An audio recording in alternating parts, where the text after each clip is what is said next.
Ciao a tutti. Ciao. We'll just give it a moment to be joined by Giacomo. Ciao.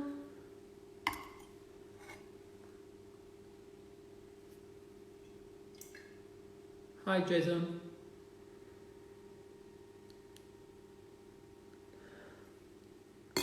Just give us some moment for Giacomo to join, and then we'll get moving with our wines. Today we have 3 wines in front of us. We have 2010, 13, and 15 Brunello di Montalcino from Caprili. So we're going to be talking about those with Giacomo, one of the owners and winemakers at Caprili. Just waiting for him to join us here. We do have a few questions that we're going to go over with Giacomo, but of course, as always, if you have any questions, please feel free to pop them there in the comment box and we'll try to get to them. We had a ton of questions with our Instagram Live with Luca from Rwanda that we didn't even have a chance to get to all of them, so feel free to pop in your questions now. And you'll be the first ones I see, so we can make sure to get them to Giacomo.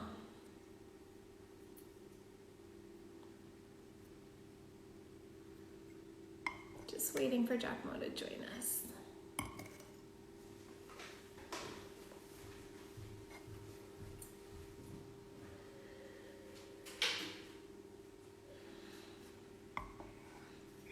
Ciao, ciao.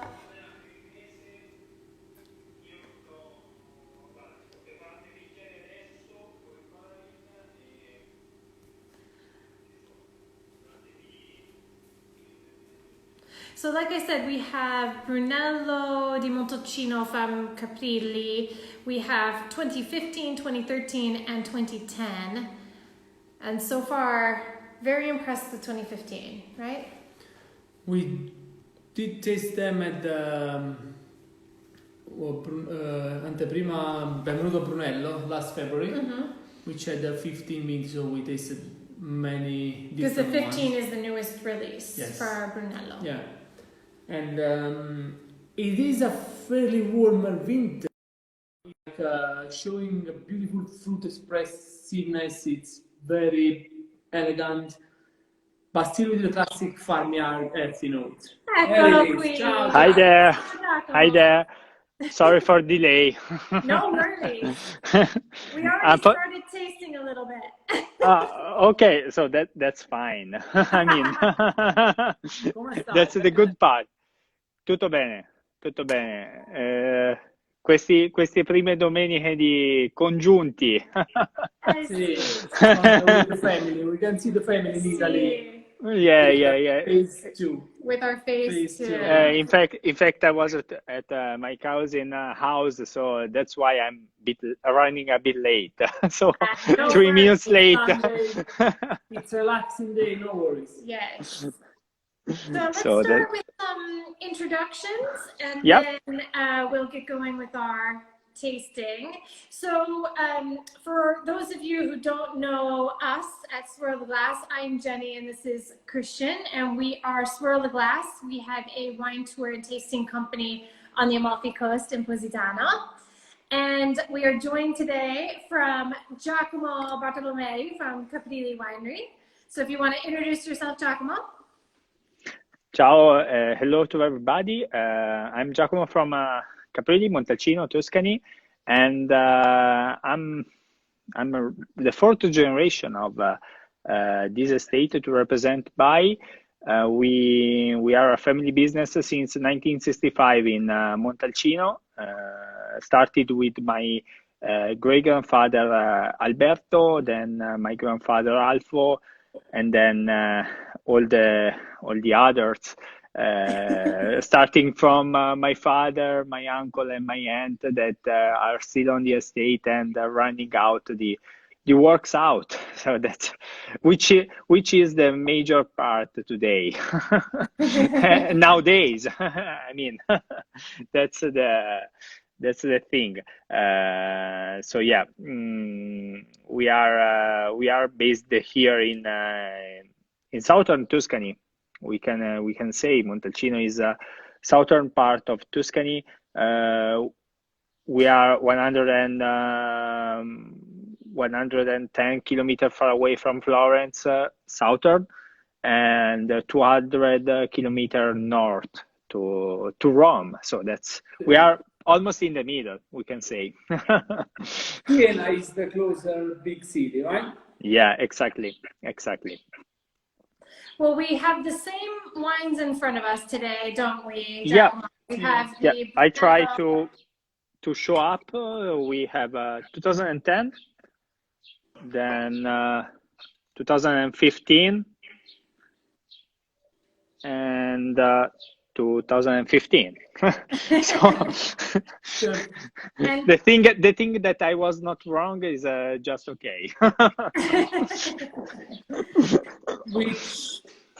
So what we'll do before we taste each of the wines and kind of talk through how these wines are different, what was different in these three vintages, one thing we wanted to ask you was just a little bit about the winemaking philosophy at Caprili, and really how do you apply different winemaking techniques based on the quality of the fruit in a particular vintage? Okay, so 2000 and okay, we have three vintages really good actually in front of us, starting from 2010 and concluding to 2015, which they are really two greatest vintages at all of Montalcino. We have to say 2010 it's one of the greatest all over, probably. And 15 is nothing less. I have to say, really, 15 is the greatest because of the structure that it has, because of the also the potential of aging that this wine has in the long time. But we have to look in the middle. We have this 13. 13 is more probably a classic vintage from Montalcino. And the 13 is actually really good long aging wine, probably undiscovered from the most people. And we have also something to say about the 13. 13 is the kind of vintage that we probably can have the Reserva, for example.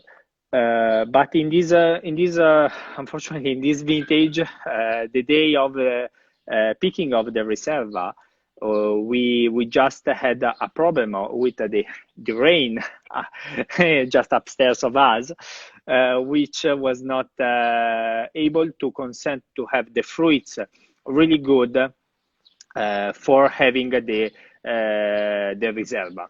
So that's why we dropped out all the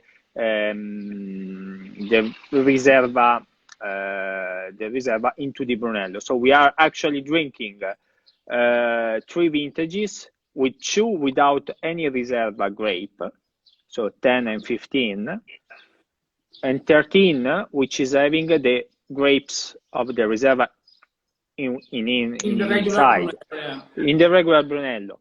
So you can see the differences because I mean, for my personal opinion, 13 was a greater vintage, sorry, and we had only this problem. The crop of that day was raining, and we always harvest every single vineyard by itself.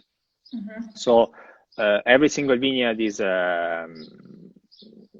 harvested by itself, and then we go for separate fermentations.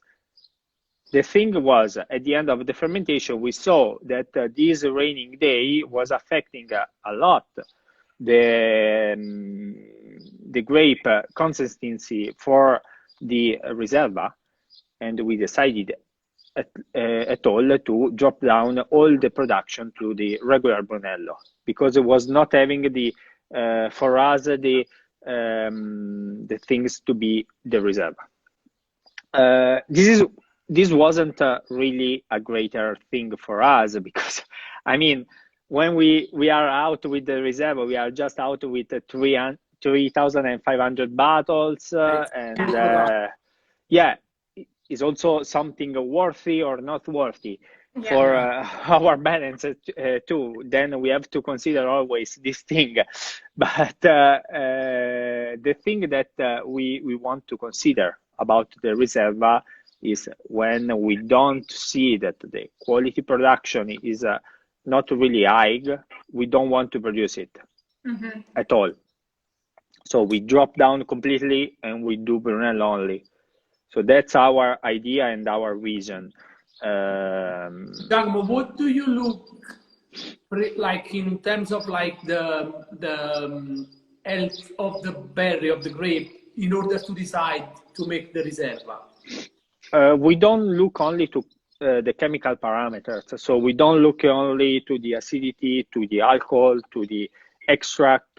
We also look to the balance of the wine in the taste. So we constantly do several tastings during the year of the wines in aging, because also we do separate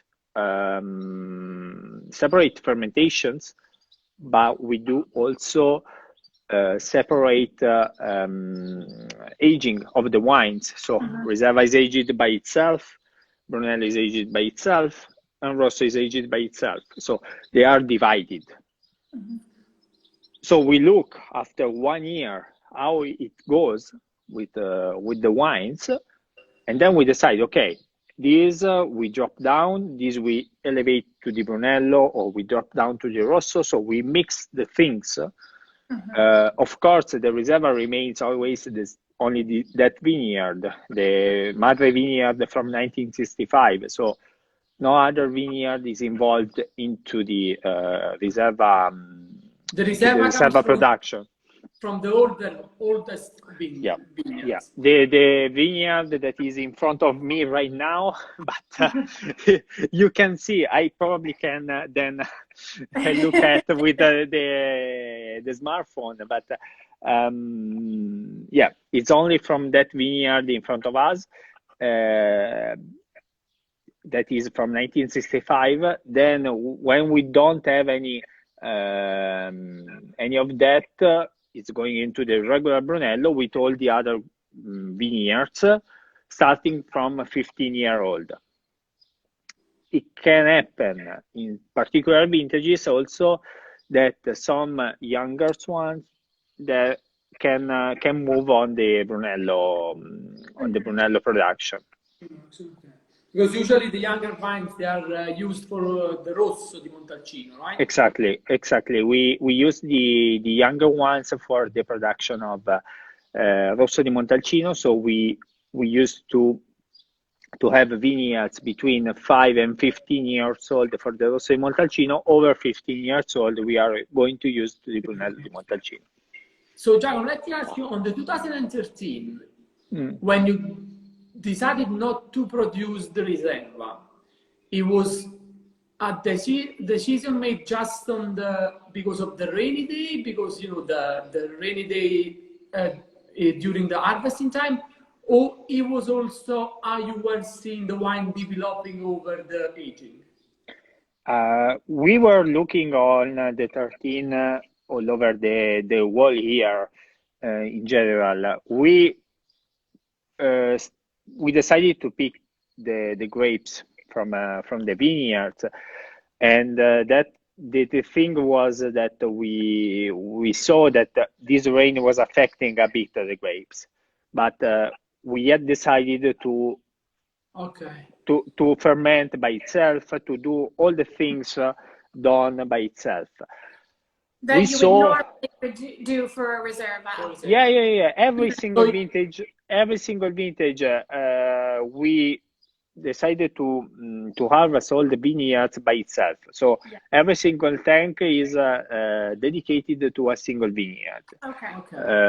Of course, we have a Ceponero, for example, which is a 5-hectare vineyard. It has 2-3 tanks per year of of fermentation, but we have to, of course, to select the zones of this vineyard for doing the Brunello. Then about the mother vineyard, we decided, okay, we ferment by itself, and then we see how it's going on in the during the year. More or less, we see how the wine is growing or is going down, because sometimes it can happen also this. The wine is a living substance, we say, so that's something that is changes. Happening. It changes every time. You can smell today is greater, tomorrow is not expressing the same fruit or the same characteristics. And especially when you work with Sangiovese, Sangiovese is a great variety that goes through these phases. Exactly. The Sangiovese is so variable in the years, and we saw that this 13 was not developing as greater as we want for the Riserva. So we decided that it was an argue in family, actually, because you have to consider they are in three. So my uncle, my father, and my aunt. My uncle was used to make the wine for most of the time, and then there was the addiction of me in the past years, and I was joining it just in 2011, and. Then when I joined the winemaking decisions, and then 13 was my second vintage, actually, really followed from the principles, and then I said, we are not going to make the Riserva this year, because I'm not seeing an evolution as a Riserva, as an Adalberto should be. Yeah. And then there was an argue in family. So then my line passes through, but it was harder at that time to say to all the family, we are not making the Riserva. But then there was a sort of a thing that I have to say was a winning thing, because we have seen that kind of because we kept the Riserva barrel separated from the whole mass of the 13 Brunello for the wall here until the end, just 2 or 3 months before going into the bottle. Oh, wow. And we saw really a big difference beside. And we said, okay, it's not working anymore, the thing of being Riserva, because the taste was a bit tired. So you were worried a little bit of like the potential aging process. Yeah, exactly. So I was worried about, and all of us were worried about that. So we decided, okay, we drop down into the Brunello, and we just sell it out as Brunello di Montalcino, which is a part of the vintage to buy the Brunello di Montalcino, because you pay 13, the Brunello and you have a lot of Riserva. You pay a 30% less for a greater wine. Yeah, it's true. It's a bargain. And that's the thing. So that's how it was working with the 13, for example. 10 and 15, what to say. We were having 2 great vintages. I mean, grapes were beautiful all over, especially in 10. The grapes of the 10 were beautifully, outstanding all over. We were having some kind of grapes, of course, that we used for our IGT that were incredible. It was just a pain to drop down for the IGT. Probably you know what I mean. It was really you had such a good quality fruit that you want to make, exactly. It was a greater fruit all over, and we had really a big structure on all over of them, and 10 was really amazing. 15 in that side was lower quantity, lower yield, because it was really hot. 15 on the summer of 15, but we have a greater structure. How much less in terms of the yielding? Consider beside of the 10, we can consider 20% less, because 10 was overproductive. Okay. Yeah. So we can consider 20% less. If we consider to a normal vintage, we can consider 10% less.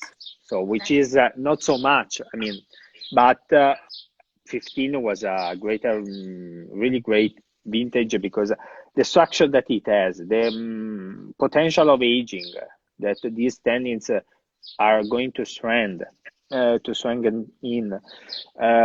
Also the color that today it still has, which is really fresh, really young. So I mean, 15 is going to be a really long-lasting vintage, as the other two, for my personal opinion. 10 today is 10 years old. So 13 is 7 years old, and they are really two young wines. Probably you have already probably tasted, or we are going to, but they are two really young wines. Of course, 10 I was opening just more or less 20 minutes ago. Because I was running late, and I was covering the 2010, and was a bit closed, but probably these 20 minutes already was starting to opening, and 13 was already open yet, so was really good. 15 I have finished the words to describe the 15 probably. It's a really amazing. We have a couple of questions already from our audience here. Just as we're talking about winemaking, can you talk about the kind of oak barrels that you use? We only use big barrels for the Brunello. We use barrels from 3,000 liters to 6,000 liters for the Brunello di Montalcino. For the Rosso, we use a little size oak. We use 750 liters and 1,900 liters. Okay. For the Riserva, we are going to use only two sizes, and depends on the yield of every single vintage. We use 3,000 liters if the yield is really low, or 4,000 liters, which is the maximum that we use for the Riserva. Today we are only tasting a regular Brunello, and we use only from 3,000 to 6,000 liters. And it's all Slavonian oak, right? All Slavonian oak, exactly. And it's all Slavonian oak with a medium age of 15 years. Okay. Right now. Shall we taste the wine? Because there are also questions about how the wine is showing. Yeah. Okay, so we start with 15, or 15. You want to start with 10? I think let's start with 15 and go backwards. I mean, Giacomo, I was saying earlier, 15, tasting it like from 3 months ago when we were at the Benvenuto Brunello. Just before the lockdown. Just like 10 days before. It's definitely, as you say, I think there is overall there is a slightly similar pattern between the three wines, so 2010, 2013, and 2015. The only things I see, like what Giacomo meant regarding the choice of not producing the Riserva, because 13 overall, it's slightly thinner compared to the other two. With the other two, they're a bit more muscly, more big in structure. Which 13 is a little bit more thinner, more finesse, and 13 is already starting to show a tiny amount of ripe, like aging fruit. Still very fresh, but it's showing a little bit of aging fruit. 15, I think it's beauty. What I see of course, it's 3 months ago, but it's a lot more like open. And what I love is bringing out the more like healthy already, like as we say, you know, the almost like how do you say, sanguine, like healthy farmyard sanguine, you know, like ematica, you know, like the classic notes of the Sangiovese. It's dead because when we tested the Bermuda Brello, wasn't showing yet. It was mostly the fruit, the grass, like fresh cuts of grass, typical of the Sangiovese. But now it's showing more of like the healthy, sanguine, you know, more leathery character. But on the palate, of course, it's the youngest, so the tannin are a little bit still grainy at this point. It needs to integrate with the structure and the body, but it's young, is a baby, but you can see, like what you meant, that there is such a big potential of aging because the wine has like richness in fruit, acidity, good tannin structure, even if now they're a little bit more grainy, but there is a very good tannin structure and extraction. So the wine will keep going. And I can see on this one that this is like, it reminds me a little bit of like, in terms of like the healthy expression, like the more classic vintage, like over a stretch of time of like 8-10 years, you start to get a very salty, savory character of the Sangiovese. Yeah, exactly. The 15 has this part of sided by the hot season during the summer that concentrated a lot the fruits, that concentrated a lot the tannins, concentrated a lot the acidity as well, because acidity you don't feel it, but is 6.0 gram per liter of acidity in this wine. Total acidity, wow. Which is higher for a Brunello, and 15 is still strengthened by this acidity. We have 14.5 of alcohol in this wine, and the wine is well balanced from my side. I mean, it is. As I said, Giacomo, it's beautiful also in terms, I can see like the lifespan of this wine will go for quite a long time. It has a long time of long time term of aging potential, of probably in 2 or 3 years could be better, this wine, for my personal opinion. At that moment, I feel it too younger to taste, probably. It is, for sure. And so it needs a bit, I mean, as I said, 2 or 3 years of bottle would be better for this wine. And consider probably, just let me check on the bottle, but we are tasting the wine just bottled in October. So it's not such a long time. We used to bottle in 3 times of the year. And, how do you see that from the lot, right? Yeah, exactly. 19323. Yeah, it was probably was November, because it's the 323rd day of 19. Oh wow. That was lost. It was in bottle. Give us more tip about the label. Yeah. Yeah, exactly. I have here a 1970 lot, but I'm not so sure that is a 1970 bottle. So, because the ones that we use for the tastings are usually different from the label that is applied on. It's just to recognize the vintage, you know. And but I mean, I feel it also from the taste. The wine is a bit tired, so it needs a bit of time to rest into the bottle before being drinking. And 15, it was really the vintage that we needed. A long-lasting aging also in the bottle. Oak, in fact, we stopped out in January of 19.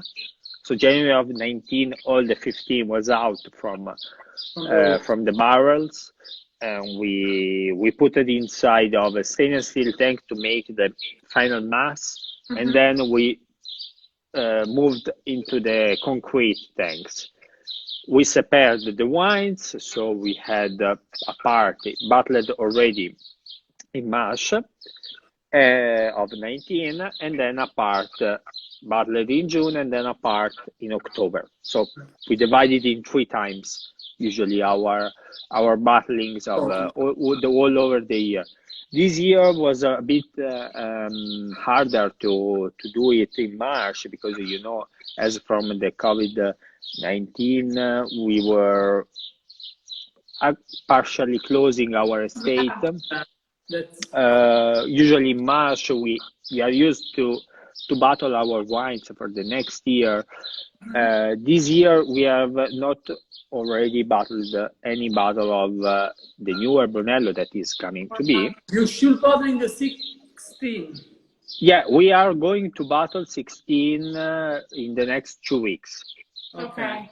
So we are 2 months later before the normal. More people to assist. Yeah, it's staying in the concrete, so no problems at all. Yeah. For the wine. I mean, it's going to have less bottle. The first batch that we are going to sell it out in January of the next year, but I mean, it's still a greater wine. We have probably the lucky of having 2 greater vintages.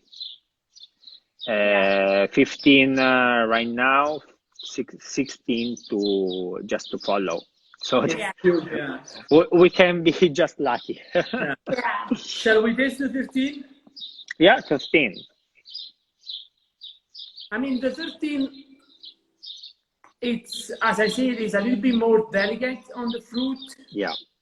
It's a little bit more, has more finesse. It's showing a little bit like a balsamic character compared to the other two, which are most fruit-driven. And also on the palate, like I think the 13 in terms of like tannin richness and structure of the wine overall is a little bit more delicate compared to 15 and 10. We have to consider as well that it's going to have about, just let me check again, 2 more years of bottle, first of all. Okay. It's going to have the reserve vineyard. I never forget to remember this, and it was really. It adds complexity, Giacomo. It does add complexity. Yeah, absolutely, yes. You know, 13 was a really greater vintage right now. But I think I find it more like, I don't know if it sounds right in English, but more like gastronomic wine. Yeah. Better to be paired with food. Food. Yeah, it's a more drinkable vintage. We can say, probably. The finesse, the body is not overly rich like more warmer vintages. It's the savory, like herbs, spices are coming through. It's a beautiful gastronomic wine. Yeah. No, 13 was a really nice one to have. Probably you still remember some of the 13 from the season at Le Sirenuse 2 years ago, more or less. It's beautiful. It is. It's really beautiful. You were asking me of bottles of 13, and I was not sending you anymore. I know. I remember. Because, you know, I always like. I mean, stop being so stingy. But it was when you like a wine this much, it's like, oh, I like 13. I love it, as I said, because I love a little bit the one to be more with like lush, with finesse, with more delicacy. And it shows that 13. That's definitely the style we tend to gravitate. Nothing against like 15 in terms of like lifespan, like I would say to our friends, the audience, if you want to invest and keep it aside for 20 years, 15 will do that for sure.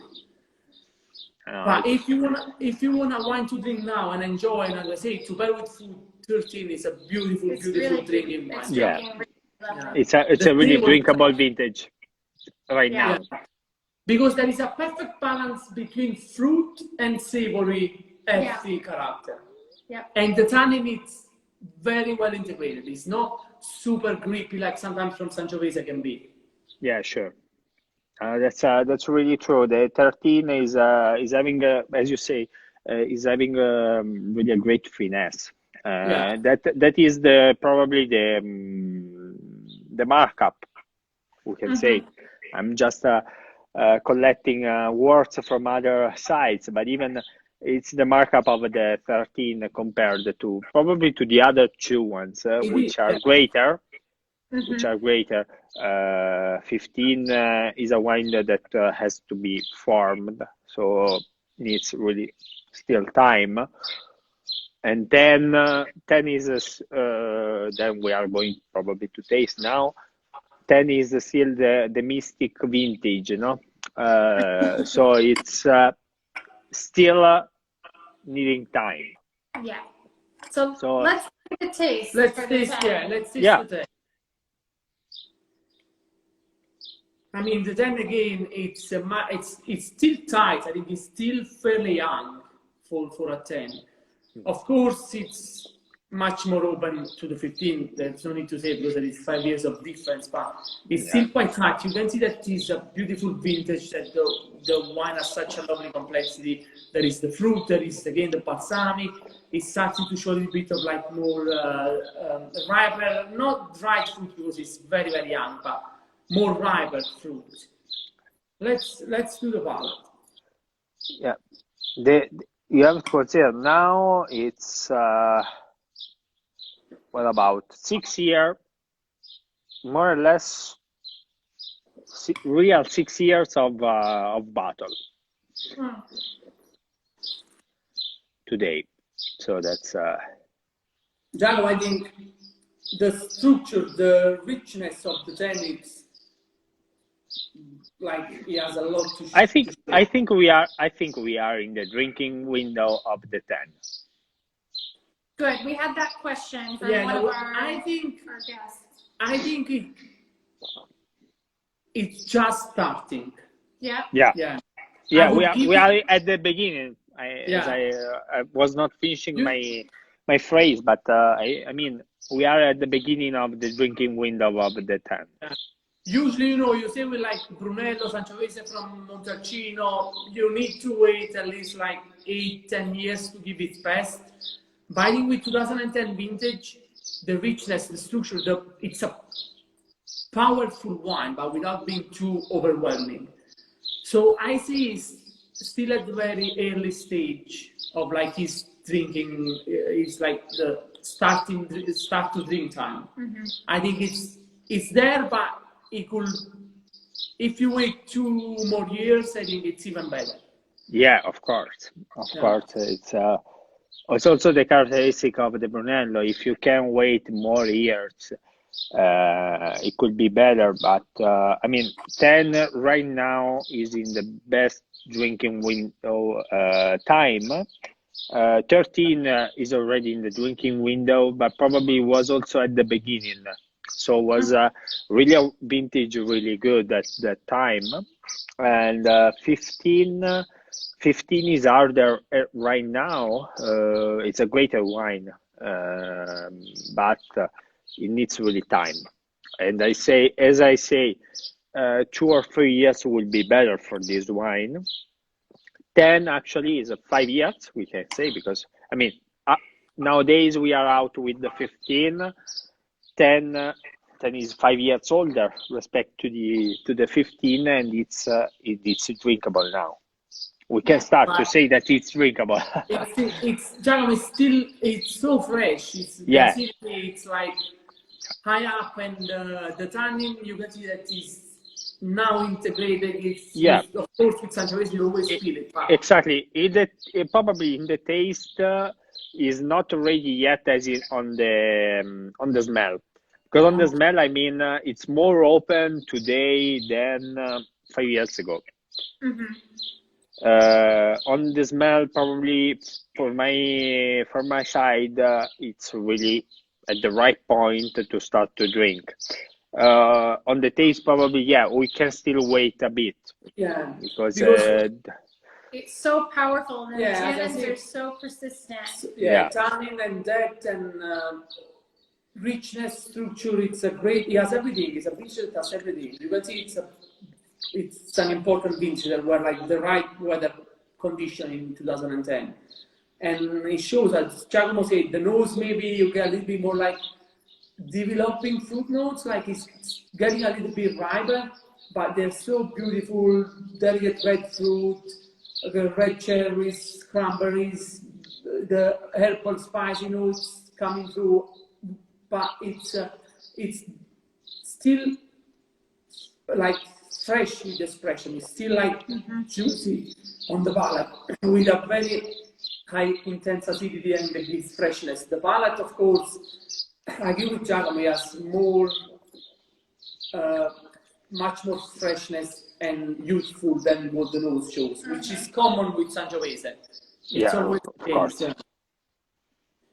And that will continue to evolve. I mean, we talk about not just evolve as it ages in the bottle in the cellar, but also, you know, if you're having a dinner over 3 hours, it will evolve during that time as well. Absolutely, yes.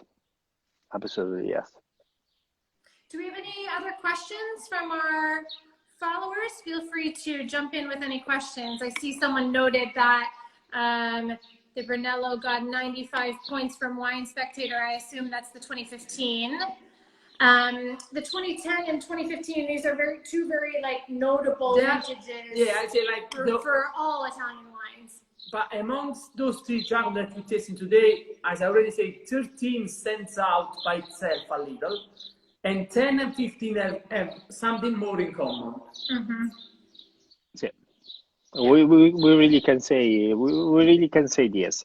13 probably is an outsider today. From my personal perspective, because I mean is more open beside the two ones. 10 is open. 10 is a really great wine nowadays. But 13, in the terms of the two others, probably is more drinkable. Yeah, but it's more, as we said, more leaner, more finesse. More it's going to have more finesse, as we said. 10 and 15 just needing still the right time to be open. 15, of course, is just released, so we can't have already all the things outside, because I mean then it's still keeping some information in because at the end he can uncover all his cards.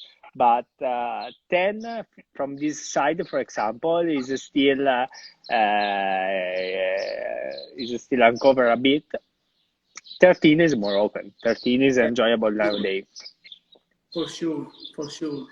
But I mean, I would say if someone asks, what do you drink now? I would say 13, for sure.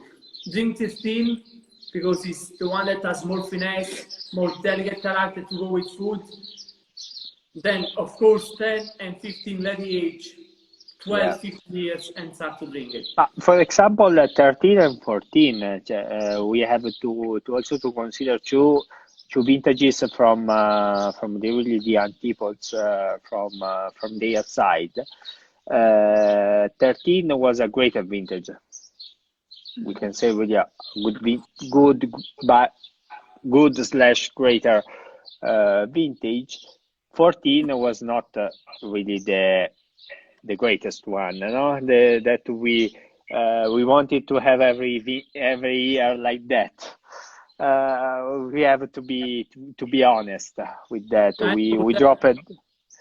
We drop it down, for example, a 60% of 14 Brunello and 50% of Rosso for sorry for that. My phone was starting.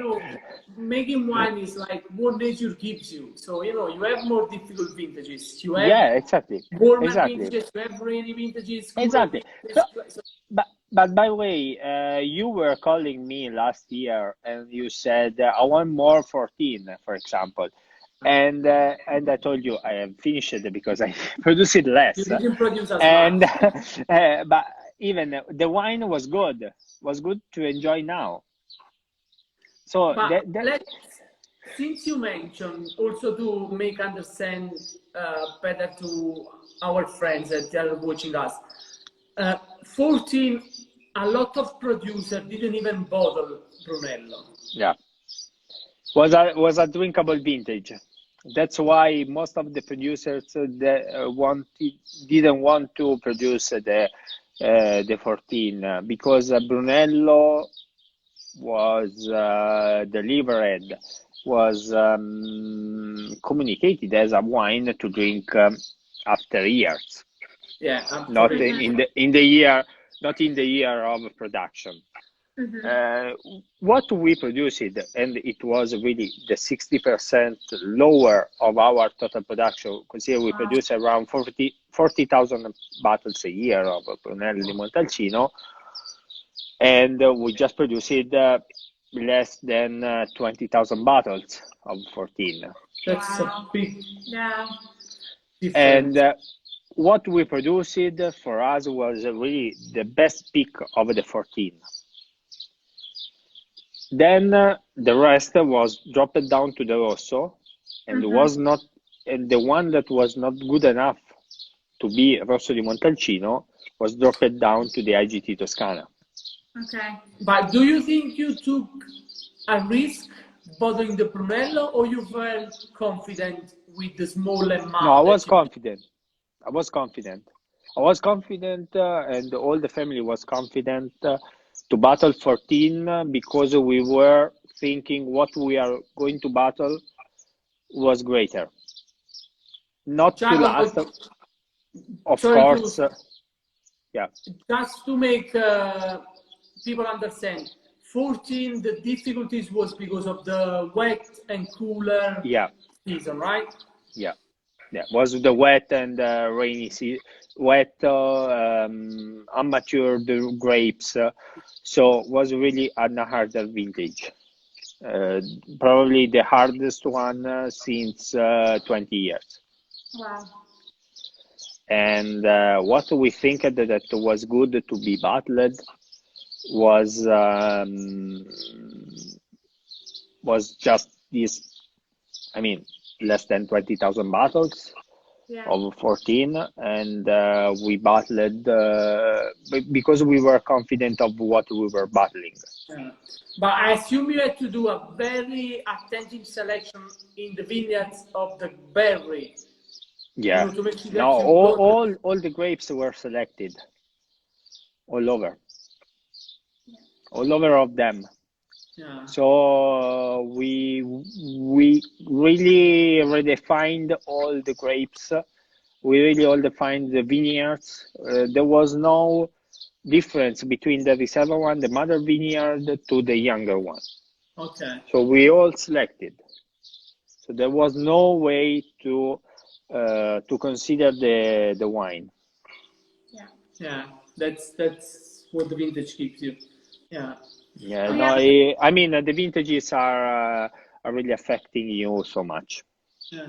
We have a question, Giacomo, for Ian from DC. Other than barrel size, are there any differences in the vinification of the different vineyards? Do you vinify the wine differently?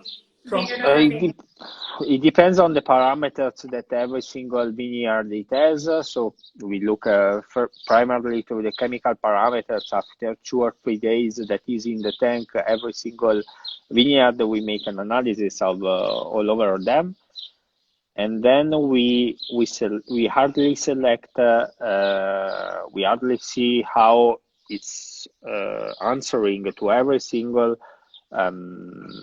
How we say, it's going to answer to every single action that we are going to do into the tank.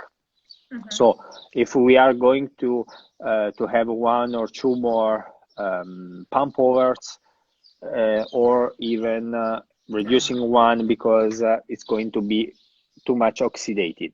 So we are going to see every day how it's going to work, every single operation that we are going to do. So not every year the same protocol is always the same. That's the way it should be, because you never get the same fruit. So in fact, I say when it's going to be September, I'm going to have a September nightmare, because I mean I don't sleep at all. Everyone of the family is not sleeping at all, because I mean we are going to have a different idea circulating on our minds, and so that's. Giacomo, you mentioned I remember when I came to the winery the first time, when it was like before you finished the refurbishment of the new winery, you still use a little bit of concrete, cement. Yeah, and we still use. At what point? We use on the second fermentation, so we use on the malolactic fermentation the concrete, okay. And then we go to the concrete after the aging in oak. So you do stainless steel first fermentation? Yeah, exactly. Concrete, malolactic, then oak, and then concrete. Again. And then glass. Okay. Of course. Do you think the way that the wine breathes, like the oxygenation in concrete, it's fairly similar to oak? Yeah, it's quite similar, but it doesn't take all the tannins of the oak. Yeah. So it's good from that side. Because, I mean, at a certain point, the oak is going to be an enemy for you. Yeah. Not anymore a good friend. Okay. Because it's going to last you some other tannins that are not good for the wine anymore. The oak must be looked at an instrument for you, not the main thing of you. Yeah, it doesn't from our side. I mean, yeah. Every single producer has their own idea, their own method of using the oak, and I don't want to say anything more, because everyone has their philosophy. But I mean, I look at the oak as an instrument. When it's too much, we just stop it and we move to the next step. So in a wine like 2015, in a year like 2015, when you had really it was hot weather, you had really beautiful fruit, already knowing that it's probably going to have quite a lot of power. Did it spend longer aging in oak than you normally would? We spent longer in the small ones from 3,000 liters compared to the 6,000, for example, in order to complex the tannins of the 15. So you have to consider we started the aging time in the small ones, but we took longer on the small ones compared the time that they passed into the big ones. But in the smaller one, Giacomo, you get a little bit more oxygenation, right? Exactly. It has a much more oxygenation due to the surface that they have. Yeah, the surface area, yeah. Great. And Giacomo, how long usually you do the maceration after fermentation is completed? Depends. It's an average of 15 days, 20 days. But it depends really on the characteristic of the wine, depends on the characteristic of the vintage as well, because some vintages you follow a protocol for all of them, but also in the same vintage you follow a different protocol for every single vineyard.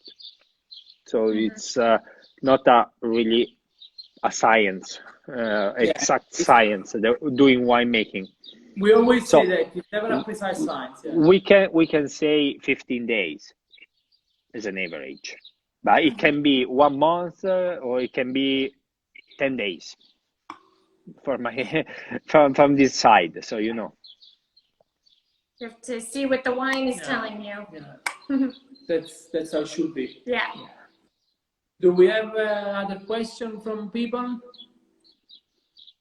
Any other questions? I didn't see anything else. Oh, I saw one quick question. How are 18, 19, and 20 looking?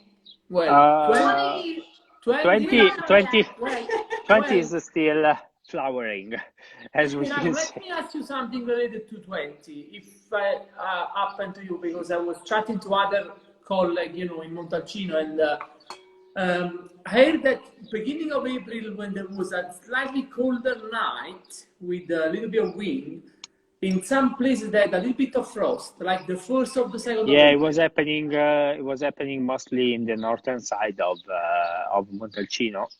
Here was not, because I mean we are in the southern part, is the hottest part of Montalcino here, and it was not affecting us so much, the frost. But I have seen mostly in the northern side, and also we have to consider here we are just 300 meters above sea level compared to other parts of Montalcino which are higher. What we have to say here about 20, for the moment we have to see that it's not really a big trouble. I mean, we are needing rain, So which you is didn't have any missing. problem at all with No, frost? I can say about frost, about probably 10, 15 vines just affected from the frost. So it's not really the problem. We are going to have some problems from the side of water. So water is now missing. So we are needing to have water from somebody on the top. Because it didn't rain a lot in the winter. Not so much. Not so Okay. much. So we are going to have a serious problem with rain, and it is expected for tomorrow. But as I see from the the clouds today, I don't think that it's going to rain tomorrow. But never knows. And going back to the question that they were also asking about 18 and 19. I did Okay. 19, you have to tell us because I didn't taste any yet, but 18 we did taste some of the Rosso di Montalcino when we were at the Benvenuto Brunello. And correct me if I'm wrong, 18 in some places of Montalcino I find it to be a little bit like 14, a little bit more on the cooler, crunchy, fresher character. Yeah, it's exactly. 18 is more a fresher vintage. From my side, I have to say we were really lucky to have the snow. Snow was coming all over 18, and the 18 was a good vintage so far. I can consider an 18 like a 13, so it's a more open vintage. And it could be really a great wine. We are going to make also reserve an 18, for example. Okay. Not so many of Montalcino are going to do, and as I noticed, because they were not having a greater vintage, and in some part of Montalcino, I have to be honest, it was not so good as it was for us, because the vintage was affected by the 17 of course, that was really hot, and we had a dropping down of 10% of that, and then 18 was so cold, so people was having trouble also for the maturities. Like 14. Giacomo, we have 1 minute left on the recording because it's okay. So and tell 19, us quickly about the 19. 19, I have to say it's like the 10. So just in one word. Wow, that's interesting. That's good to know. Yeah. For that's quantity, that's quality, that's everything. Wow. 19 is greater. I'm looking forward to taste then the 19. Definitely. Yeah. Well, we want to say thank you so much for joining. Thank you to you. Thank you to you. Grazie a voi.